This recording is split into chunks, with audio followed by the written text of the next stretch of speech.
I am basically a crime fiction writer, so I write about dead bodies. But maybe we shall not discuss it today, and give it a little bit of a lighter mood, because I also write different kind of fiction, and even in crime stories there is, I believe, space for dark humor, for irony, to make it a bit lighter. I mean, I like to think about literature as about this kind of, psychological relief. I mean, it can be wise, it can be smart, it can be very deep, it can be life-changing. But first of all, it must be engaging. Yeah, we want our audience to come and to, we'd like to catch them, and we'd like to stay. We'd like them to sit and to call sick, to call to their work and say, no, sorry, I'm sick, I cannot come, just because you want to find out what's happening on the next page. Yeah, this is literature. That's how it began. We were sitting like in some forest. It was dangerous. We had our tribe, and someone came trying to tell us a story, an incredible story, and we wanted to hear it. We wanted to hear something amazing, something adventurous, something romantic, something erotic. Are we allowed to discuss? Yep, erotic here, because it works differently in different cultures. You're not allowed to do it in Vatican City, let's say, and that's what I believe is important in literature. Yeah, to hold you and to engage you, and you can do it with humor, because it's so much more difficult, yeah, than tragedy. Because my wife's a theater director, yeah, which is difficult because she tries to direct not only on stage but everyone and everywhere, and I'm like the closest, but still.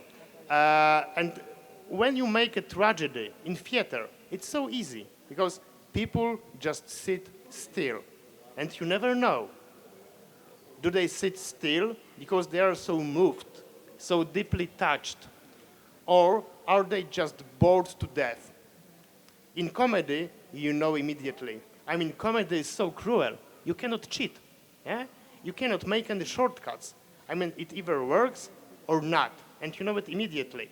And luckily, we don't have, a live audience in literature, but also it's more difficult. Let me pass the. Many journalists want to be writers. I remember a lot of colleagues who were great reporters. They had interviews with wonderful people, and they still wanted to write their book, which I feel is in everybody's heart. I mean, when I have a reading in Greece or elsewhere, then people come to me and they say, "Oh, I have a book in me. I feel that one day I will write my story also. I will write my book." So this is like a very common thing to want to say your story to the other people. The difference with the writers is that they don't want to say their own story. They want to make a sense out of their story and perhaps write so many levels deeper than their own story that then they don't even recognize their story. They hide behind. For me, the beginning was that I decided to drop my job as a journalist, and it was a brave decision at that moment in my life. I was almost 30, and I felt a very strange moment happening when you are in between paths in your life. But what happened, I call it serendipity, is that 2 weeks after I decided to leave my job, I got a kind of stipendium, like a grant. And they invited me to go to a Baroque castle near Berlin, where Bettina and Achim von Arnim have lived. So it was a real Baroque castle near Berlin. And this is where I wrote my first novel. I finished my first novel because I started writing in Greece, in the newspaper, long hours at night, 10 to 12, let's say, to midnight. But I had the time to really write for myself, to do what I always wished to do. And that was a big difference, and it became also a motive in my life, because always when I write a new book, I go elsewhere. So there is this change of identity that has to do with a change in place also. So I go and write in different places, in different rooms, in different countries. Do you mean like the different German castles? No, not many of them. There were 2 or 3. But I travel around the world, from Shanghai to the US, to many European countries, small villages, big ones. I always needed a room on my own, but a different room. It's like I could start over. Even like when going into a room and starting to place things around and saying, this is my room now, this is my desk, this is my chair, and this is my computer. It's like... They don't like it in Germany when you move things around, you know. There should be a certain order. But I always do it. I always change the things. I need my furniture to... I need my placement of things. And once I do that, I feel I am my own person. And it's like I cannot be a writer in Greece. I can edit, I can do other things. When I go back with a book, I can edit it, because I edit a lot. But the crucial ideas, the beginning, like the beginning of freedom, the situation of freedom, happens always elsewhere. This is my... We were talking about how, in some ways, poetry can speak about emotion, relationship with things, and we listened to Manuel's poem about his car and how a car suddenly becomes a poetic theme. When we were kids in Spain, we have a game that we used to play, kids, was rock, paper, and scissors. I think rock, paper, and scissors is a kind of global game for kids. So this poem used that image, used that game to speak about a very tough situation that happens between Africa and Europe, especially in Spain. So on the coast, on the south coast of Spain. Rock, called a silent corner next to the lap of the dead. Paper, to write a brief lines, the rush farewell of the traveler. Scissors, to cut off the tongue of the sea when it sighs. Scissors, to cut out the dreams of the drawn. Paper, to write down their names. Rocky Straits, little paper boat. Scissors like ref. A melancholy poem for those who were left breathless at the edge of the sea. Stone tears, paper rafts, and the mouth of the sea with scissors like teeth. Beautiful. So you actually wrote the poem in Spanish. Yes, and it has been so I wrote translated, the poem in Spanish. I jumped and I read it in English, but I can read it in Spanish, so we you get get the real sense of how, emotion of it, yeah. how it sounds. Piedra, papel, tijera. Piedra, fría, rincón silencioso junto al regazo de los muertos. Papel, para escribir unas breves líneas, la despedida apresurada del viajero. Tijera, para cortarle la lengua al mar cuando suspira. Tijera, para cortar los sueños de los ahogados. Papel, para escribir sus nombres. Estrecho de piedra, barquito de papel, arrecifes de tijera. Un poema triste para los que se quedaron sin aire en las orillas. Lágrimas de piedra, pateras de papel y la boca del mar con dientes de tijera. La vida sin sentido del humor es un error. Life without sense of humor is a mistake. No se puede, no se puede soportar la vida You cannot Sin la risa. support, you cannot stand life without a laugh. Laugh is fundamental. La vida de la gente no es una tragedia, Life of people is not a tragedy. es una comedia. It's a comedy. People's life is a Nuestras comedy. vidas son vulgares, ordinarias. We have ordinary lives. Nadie vive tragedias románticas en su vida. Nobody experiences romantic tragedies in their life. Eso solo pasa en las novelas del 19. This only happens on 19th century novels. Un escritor tiene que comunicarse con los lectores A writer has to communicate with readers y tiene que decirles a los lectores la verdad de este tiempo, and has to explain the truth of these times. cómo es la vida de la gente normal. How is the normal life of people? Y eso es lo que yo hago, And is what I'm trying to do. contar la vida normal, To, vulgar, to speak about the regular life, the normal life, realista. in a realistic way. Creo que en eso hay un sentido moral. I think in that there is a moral sense. No quiero engañar a ningún lector, I don't want to lie to my readers.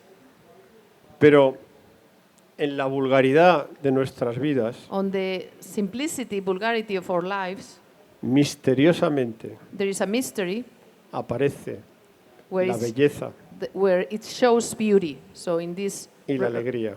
in this regular life, you see the mystery of beauty and happiness. Ninguno de los que estamos aquí somos importantes en la política internacional. None of the people who is here is important in the international Ninguno de los politics. que estamos aquí mandamos nada. None of the people here in this room has power to make No creo que ni political seamos decisions. ricos. ¿Hay algún rico? I don't think there is anyone here who is rich. Is there anyone here rich? Por tanto, So, mi honestidad So- como escritor my honesty as a writer es contar la verdad is to tell the truth de la gente común. of the regular people. Lovely. You are right. Even when we make up fake things, when we fantasize, we cannot lie. Because our audience will catch it immediately when we lie, when we are not honest with ourselves. On the other hand, we are not just writers. Because I believe that when you have a stage, when you have a voice, when someone listens to you, I mean, as Spider-Man's uncle said, with great power comes great responsibility. I mean, whatever pleases you when you choose your philosopher, right? And I believe we have a very strong responsibility in a world that changes so quickly, in a world that challenges us in so many ways. So all revolutions began with regular people. So revolutions do not start with people in power. They start with anger of regular people. And we talk to these people. And this is great responsibility.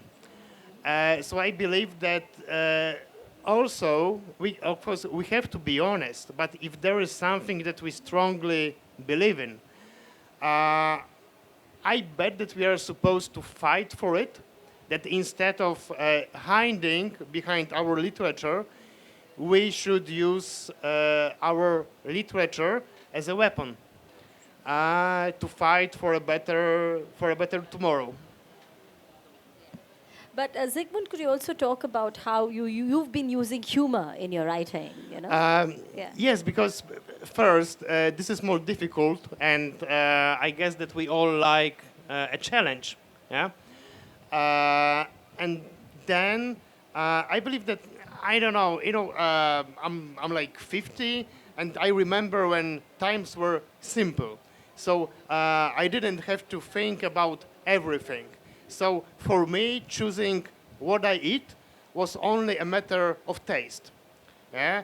I mean, but kids now think about what does it mean for our civilization, for the planet. Should we eat meat? Should we eat only veggie stuff? When I traveled, it was only a matter of if I could afford it or not. I didn't think about carbon footprint, etc., etc. So, and now it's changed. I mean, young people, kids, they have so much knowledge. I mean, basically, they have too much knowledge. We know too much. I mean, when I was young, I knew what was happening in my neighborhood, yeah, in my city, in my country, maybe. Now we know everything. We are supposed to know and to, and to think about it, about all the wars, all the crashes, everything. And the more it becomes serious, and media, both legacy media and social media, they love fear. And fear is serious. Yeah, the more we need comedy, also as a way to describe the world. And I think that, I mean, one of the book I wrote is a comedy, but I'm not going to pitch it here, so go on, guys, talk. I agree with you. I agree with you. The most important writer in the 20th century, for me, is Frank Kafka. Is the big writer. Frank Kafka tiene dos temas. Frank Kafka has two themes. The most Dos important temas writer for Manuel of 20th century is Frank Kafka. que Frank cambian Kafka el mundo has two themes that change the de la world gente. of the people, of the regular people. Frank Kafka dice, la civilización es jerarquía y poder. Frank Kafka says, the civilization is hierarchy and power. Sin jerarquía y sin poder no hay civilización, no hay nada. Without hierarchy and power, there is no civilization, there is nothing. Añado yo, Manuel adds, después de la caída del muro de Berlín, after the down of the Berlin Wall, the falling of the Berlin Wall, el capitalismo es todo. Capitalism is everything. Este micro This microphone es capitalismo. is capitalism. Este smartphone This smartphone es capitalismo. is capitalism. La literatura son libros que se venden en una librería. Literature are books that are sold in a bookstore. Si no tienes $20, If you don't have $20, no tienes literatura ni revolución. you don't have literature or revolution. Lovely, lovely. Yeah. Just one thing, I vote Kurt Vonnegut as the greatest writer of 20th century. Lovely. I love Carbonegat. And Anna and me, we live in Iowa City in US, where Carbonegat learned literature. Who wrote Hey. there? Yes, we were living for a while in Iowa City. Okay. So now going back to Amanda, there are various reasons why people write. And in fact, Amanda, you ran away from home to write. And then you wrote different things, include different genres, including theatre, a theatre play. So could you talk about the different genres of writing that you're engaged in and your own transition from your home? I don't talk about literature in these terms of genre. For me, it's what the text wants to say. So this is, I am writing what the text expects from me to be said. Now, just to continue the conversation about humor, I mean, for myself, I wasn't a humorous child. I always admired the humor, and I admire very much the people who could, who had this special talent to say stories in public. I didn't have that. I think one of the reasons I started to write, just to go back to your question, why I write, is because I had this, in French we call it l'esprit de l'escalier, which means that I have the spirit of the stairs, that you have the right answer when you go away from the situation. And so I could be very humorous in my writing, but not in my talk. So I needed this time, this space of time, to write the story, to think about how I could be funny, like other children first, other students, or other adults as my life went on. I also agree completely with this, that life is a comedy. But our idiosyncrasies as writers, when we write, are so different that we have also this constant battle with ourselves on how to write the things we want to write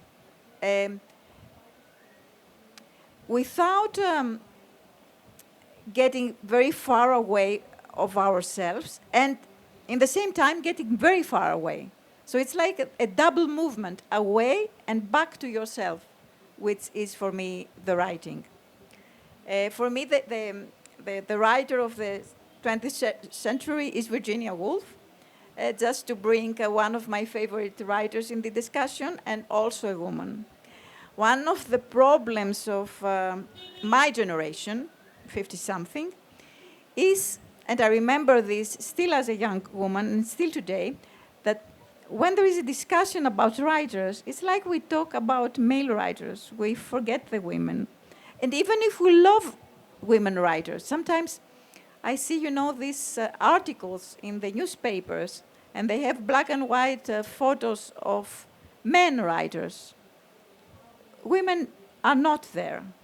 And I really think, because we speak about politics, that we have to seriously think about how to put women together with men in these photos. Photos is superficial, but I mean, in the discussion about literature, they were fewer, of course, because the social conditions were as we know them. But the ones who dared to write wrote wonderful things and important things. Yeah. Imagínate ahora una pelea por quién es el mejor escritor del mundo. Yo le pego a él, yo Frank Kafka, el Carbonegat, Virginia Woolf. Imagine a fight for who is the best writer. So he beats him because, Kafka, Vonnegut, Virginia Woolf, so they start a fight. Los escritores tienen jerarquías literarias. Writers, they also have literary hierarchies. Y cada escritor tiene un dios. And every writer has their own gods. Virginia Woolf, Vonnegut. what is your writer? I would also go with Woolf. Virginia Woolf. Woolf, yeah. And you? So I was thinking about different. I was thinking Cervantes. I was thinking Gabriela Mistral. If I was thinking, well, I cannot choose one. I think if we have the happiness to have many, why we have to choose one? We can love more than one. In the case of literature, you can be a polytheist of literature. So I don't want to choose. I love Virginia Woolf. I love it, Virginia Woolf. But Frank Kafka is better. No, it's just provoking you. This is man versus woman. I mean that you love many, but you marry one. Yeah. Polyamory, but also sure. yes, of course. But imagine like a theater piece. I'm from a Catholic country, right? Imagine a theater piece Polyamory, that starts with come on. all of us, like this discussion, the favorite writers, like a civilized discussion, and then suddenly we start to, the tone goes up, and then we start to punch each other. That could be a real theater piece. Can be a very good comedy because some writers are taking position and I don't want to take a position. I want to fall in love of several writers. Don't make me choose. Okay? Don't make me choose. One rule: we fight fair. We don't use Russian writers, right? So I truly love Turgenev also. Dostoevsky, Tolstoy. So if there is something beautiful about literature is that you can openly love a lot without problems. Absolutely.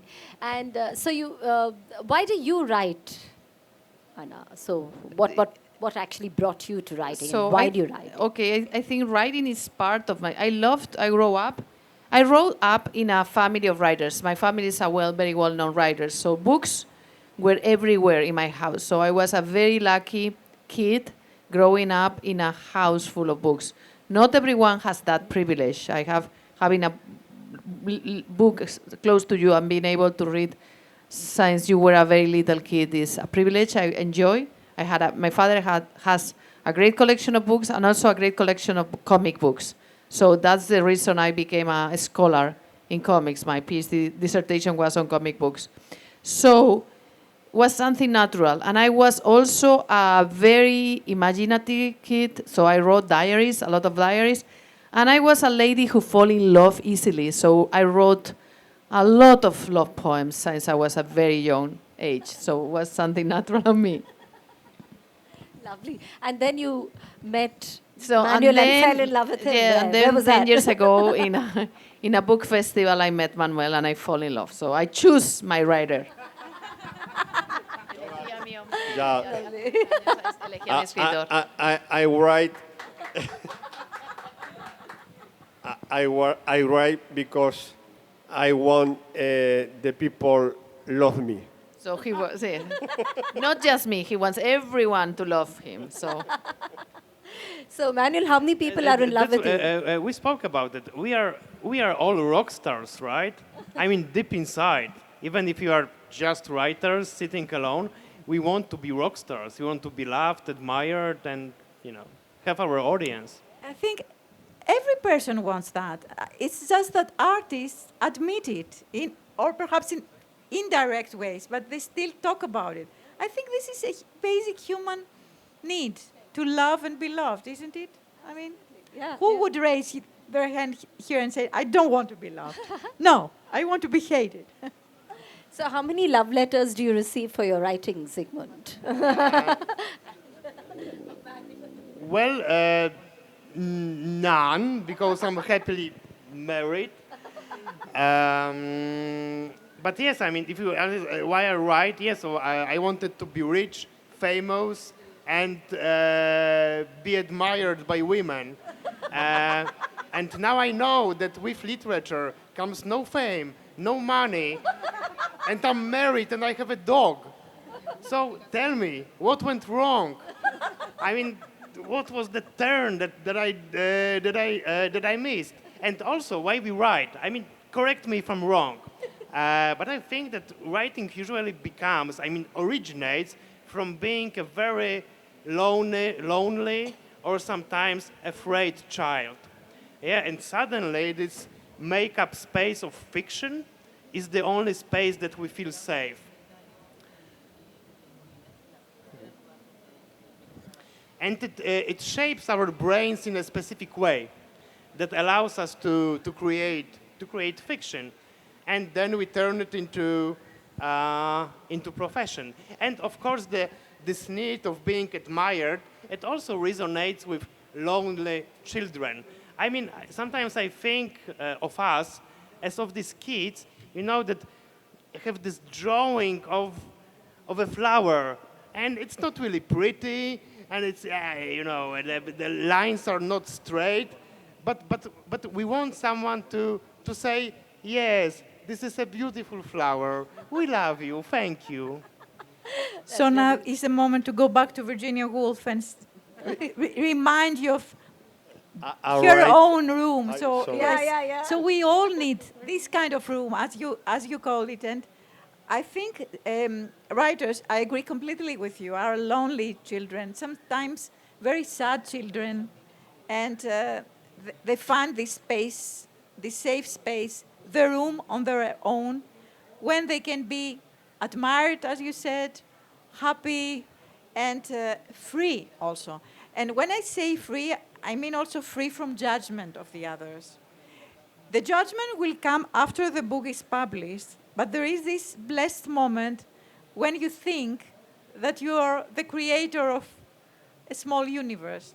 And this is something I think we're all searching for when we write. So where and when do you write? That brings us to the next question. We had an interesting... Yeah. I write in anywhere, in hotels, in my house, in the train, in the craft, because I travel a lot. In the hotel, the room está limpia. He loves hotels because in hotels the room is clean. La mesa del despacho está limpia. The table is without any papers. It's La cama perfect. está hecha. The bed is done.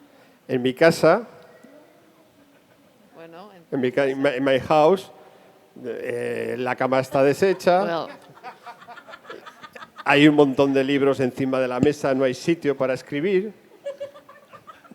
well, he's complaining about the house is a little bit of a mess, but it's not that bad. I'm living with him.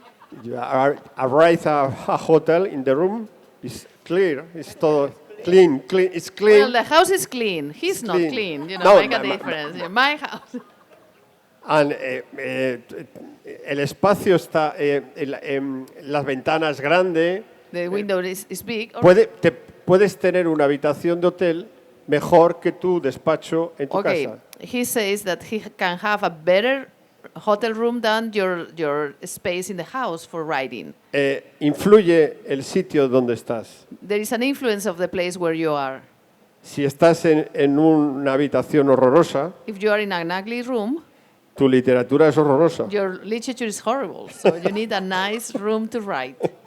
Es lo que le pasaba al pobre Kafka. It was happened to Kafka. He was suffering a lot in the Escribía en una space. horrorosa habitación. He was writing in a very ugly room. But he's making that as a joke, no, as a side joke. Yo quiero escribir en un palacio. He wants to write in a palace. No, he's thinking to remain here writing in this palace. One detail, because we live together. But we were commuting for a long time. We were 10 years commuting. I was in Iowa City, he was in Madrid, so he was visiting me, and so finally I'm in Madrid now with him. There is something interesting. He likes to write in the evening, and I love to write early in the morning. So in the house will be kind of 12 hours of writing, because I will wake up pretty early. I will go to the kitchen to write. Meanwhile, he sleep, and then then he wake up. So by the moment he wake up and show up in the kitchen to have breakfast, I will already be maybe 3 hours of writing. So he's sleepy, but around 10 I will go to sleep, something like that, and Manuel will be writing and writing.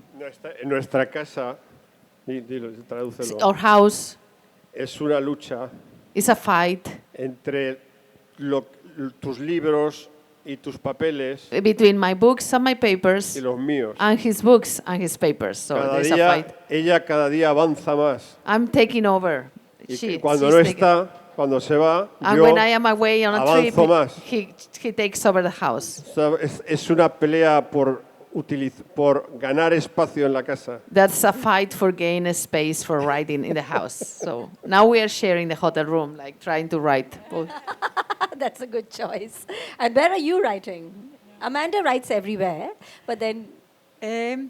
Well, I love hotel rooms. I love hotel rooms. When I'm thinking always of Nabokov and how he lived in a hotel, and this kind of hotel life, I like it because there are not exterior, stimulants. So you just have your desk. As Manuel said, you have your the basic things. I don't know why we accumulate so many things in our houses. Of course, I know because we love books. We love all this. So we have all, I guess, huge bookshelves. But when you write, you don't need a lot. You just need a free space to write. And if the space is free, your mind becomes free also, which is wonderful. This is why I love hotels. I'm a morning type, also like Anna. I feel my mind is open in the morning, so I write better in the morning. But when I am in a flow, when I am in the middle of a novel, I can write also in the afternoon or at night. And I have developed many different habits. In the past, I had notebooks, but now I can even write on my mobile. I have a special draft that I write there if I am commuting, for instance, or if I want to write something and remember it, I write there. Because with papers, they are all around me, and I find it difficult to collect them in a body, in in the same way that you have it on your telephone. So this is very new for me. This is like the last year it happened to me. About Kafka, I wanted to say that even if he lived in a castle, I think he would complain, because that was his mood. He would find something to complain about, don't you think? Absolutely. Yeah, I know, no, it's my turn. So I said, fair fight, no Nabokov, no Dostoevsky. I really do believe that Russian culture should be sanctioned, since Russia weaponizes its culture. Never mind, it's a different topic. So, he wrote in English, yeah. So we can include him. Well, it's better to err on the other side, on the side of caution. So there's one confession I have to make, that basically, I don't know how about you, but I hate writing. This is like the worst profession ever. Because if you do whatever else, if you build cars that you love so much, if you, I don't know, make furniture, you get better and better. We never know.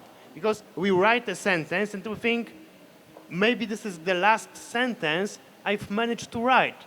And it's game over for me. Because, artist's life doesn't go, up. It goes up and it goes down. Yeah? We rise and we fall. And we never know. Where are we? Are we falling already? Maybe we should end. Never mind. Where I write, well, I'd like to have my own room, yeah, with no wife, no children, no dog. And that's how I usually start.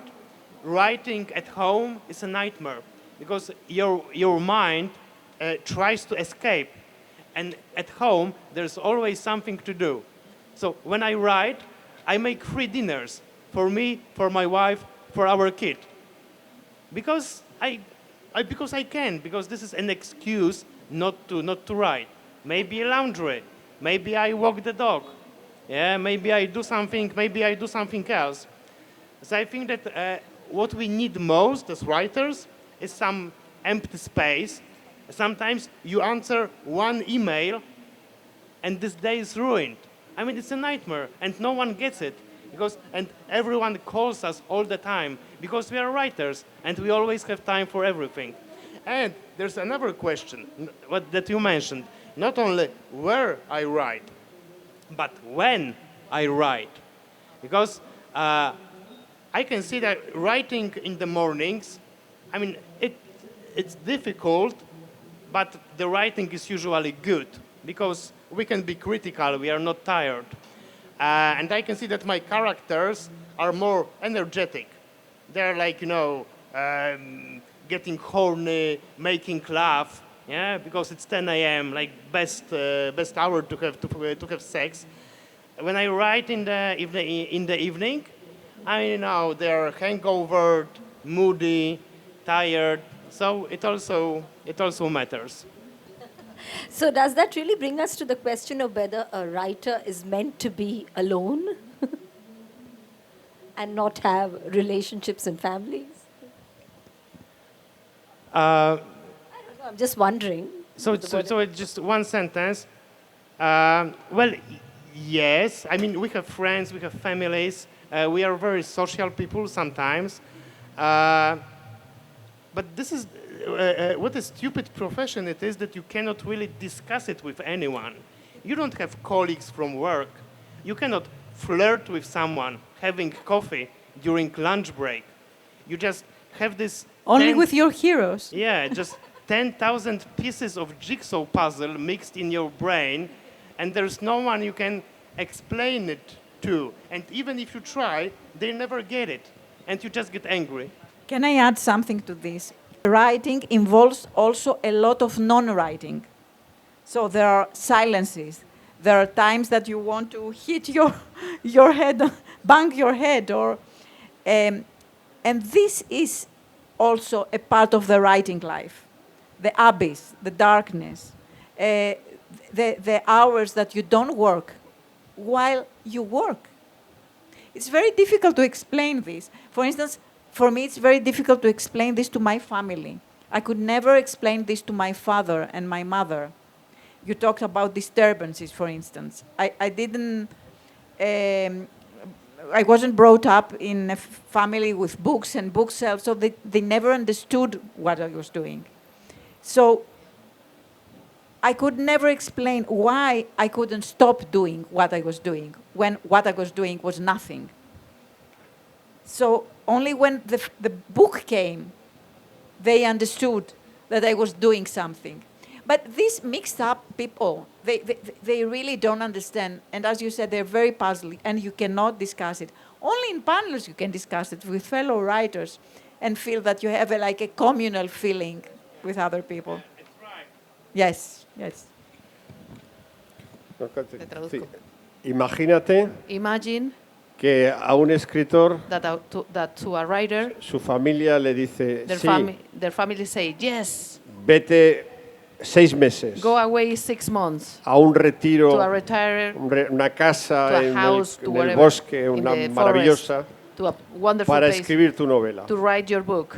No hijos, no, No- perro, No kid, no dog, no, ninguna interferencia. not any interference, nothing. Y luego viene el escritor And then the writer después con la novela, comes with the book 6 meses, un año, 1 year later sin ver a su familia. without seeing their family, Y llega con la novela and comes with a book, y la novela es espantosa. and the book is horrible. La novela es una mierda. It's a shitty book, a shitty book. Entonces, ¿para qué he estado un año? For what I was 1 year. Es decir, no es un trabajo It's a- sin garantías. It's a job without any guarantee.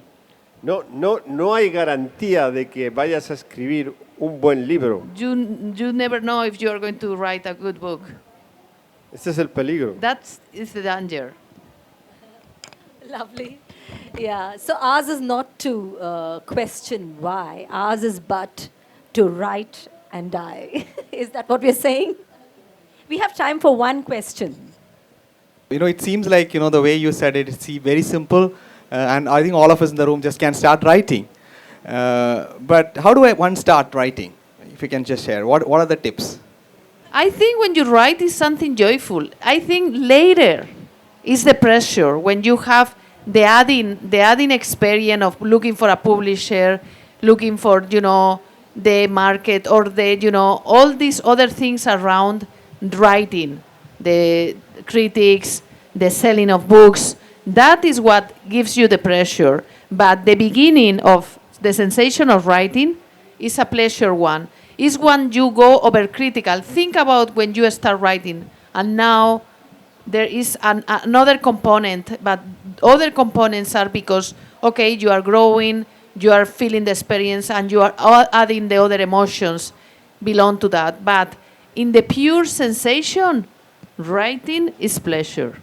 The basic moment, the first moment, there has to be a motivation of pleasure. If not, do something else. The day I don't feel pleasure when I write, I will be, swimming in the beach, eating wonderful, looking pleasure in other places. I mean, that's amazing that we can be so different. I mean, for me, this is like the most painful, most horrifying, thing. I mean, when I go to the audience, I don't know, my critics are great, so I really love this. I love this part, and I love two parts. The first one, I get all these ideas, and I feel that I can do everything, and I don't know yet how difficult it's gonna be, but I feel like the creator of the worlds, and then when it's out, and there's nothing I can do about it anymore.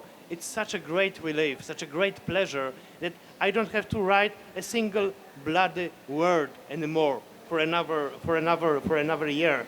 But answering your question, I think that we used to say that people have better ideas than we do. Yeah. What distinguishes us, it's not better ideas. It's just that we are crazy and arrogant enough to spend 6 months, a year, 2 years to sit every day for hours to make it into into a novel. So I agree. You cannot become a writer if you don't read all the time, and then you just have to find this, time to finish it, to turn it into these ideas into characters, paragraphs, sentences, words. Yes, I completely agree And commas. with the pain that you mentioned, because I believe they are these sparkles of joy in writing, but they are sparkles. It's not the joy, for me, is not always there. Even when I have a good idea and I believe I'm the queen of the world, then something stops the idea because it cannot be joined with another good idea, and then I feel very sad. So it's not a perpetual joy. It's joy and pain and joy all the time. But And for me, just to finish this, and for me, it has to do with reading. And for me, writing is always a discussion with the dead writers. This is how and why I became a writer, because I loved the writers and was so jealous of the writers I love that I wanted to continue to have a discussion with them. And it's like I'm writing my books to offer them to their spirit. And of course with the readers, but also there is this inner discussion with the writers all the time. mm-hmm. The pain is important in my life, like writer. But the pain is finished in the life of the writer when your editor call you and say, you are selling 1 million of copies. Finish pain. Yeah, right. So thank you, people, for that. And just once, and you're right, and it's so hard. I mean, when you know all these great writers, and you think, should I really add anything? I mean, it doesn't make any sense. I mean, they did it so. I mean, they were so great. They were so smart and so wise. And should I even compete? Yeah, I know. Yeah, so we are running out of time, but yeah, you wanted to. It's like, but sometimes it's writing and some other times are literary writing, but the writing is a kind of sensation that goes with everyone, and that is beautiful. So it all boils down to we write because we are crazy. So here it goes. So if you're feeling crazy enough, go for it. Okay, thank you.